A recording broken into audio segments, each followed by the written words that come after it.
নমস্কার, আমি ডক্টর অর্ণব রায়। আমি আজ আমার ফিস্চুলা রোগীদের দু-একটা কথা বলতে চাই।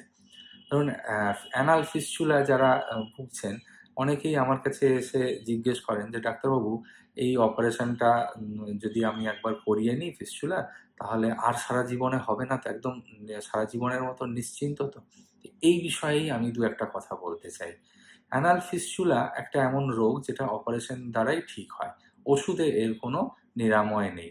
এবার অপারেশন করে নিলেও আবার যে সারা জীবনে কোনোদিন এখানে অ্যানাল ফিস্চুলা হবে না, তার কোনো গ্যারান্টিও নেই। এটা মাথার মধ্যে রাখতে হবে। খুব স্পষ্টভাবে এটা জেনে রাখতে হবে যে অ্যানাল ফিস্চুলা একবার অপারেশন হয়ে গেলে আবার যে ওইখানে হবে না, তার কোনো অ্যাসিওরেন্স নেই। কেন? সেই বিষয়টা বোঝাটা খুব জরুরি।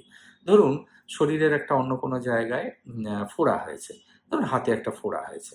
সেই ফোড়াটা আপনি না পেকে গেল, ফেটে বেরিয়ে গেল নিজে থেকেই, অথবা অপারেশন করে কেটে বার করলেন ইত্যাদি। যাই করে হলো আল্টিমেটলি সেটা সেরে গেল।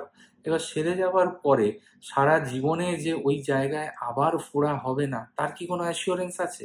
নেই। যদি এইটার অ্যাসিওরেন্স না থাকে, তাহলে মূলদ্বারের আশেপাশে আবার যে ফোড়া হবে না এবং সেই ফোড়াটা ফিস্চুলা তৈরি করে দেবে না, তারও কোনো অ্যাসিওরেন্স নেই। এইটা হচ্ছে একটা খুব সাধারণ রিজনিং যেটাকে বলে।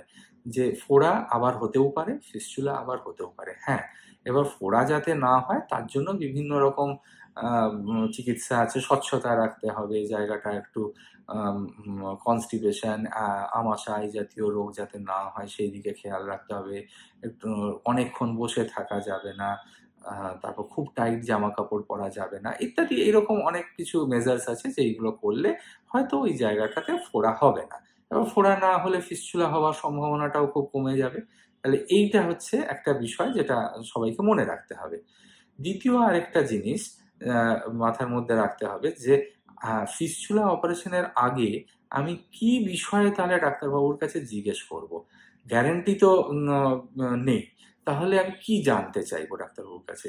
যেটা জানতে চাইবেন সেটা হচ্ছে যে এই বিশেষ পদ্ধতিতে অপারেশনটা করে নেওয়ার পরে আবার হবার সম্ভাবনাটা কতটা প্রবল?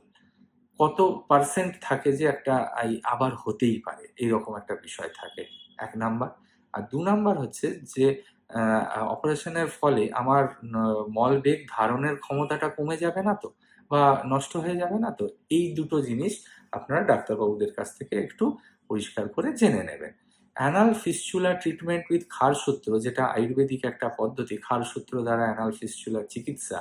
সেই চিকিৎসাতে যেটা দেখা গেছে যে আবার হবার সম্ভাবনা এটাতে খুবই কম। একটা নগণ্য উম পার্সেন্টেজ আবার হতেই পারে, সেরকম একটা বিষয় আছে যেটা আমরা রিসার্চ করে দেখেছি।